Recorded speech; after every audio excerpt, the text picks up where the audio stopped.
Hey guys, in this video, we're going to take a look at how you can enable or disable contacts on Apple Music to find friends on the iPhone 15 series. First, let's go back to your home screen by swiping up at the bottom of the screen. And on the home screen, open up Apple Music. Then tap on Listen Now tab at the bottom. Next, tap on your profile icon at the top right hand corner. In your account setting page, go down and go to the Find Friends section and tap on Contacts on Apple Music. Tap on the toggle button to turn off or switch on this feature.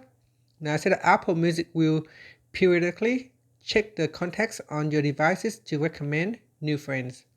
And that's it. After, you can tap on Done to save the changes. And finally, you can swipe up to go back to the home screen. Thank you for watching this video. Please like and subscribe to my channel for more videos.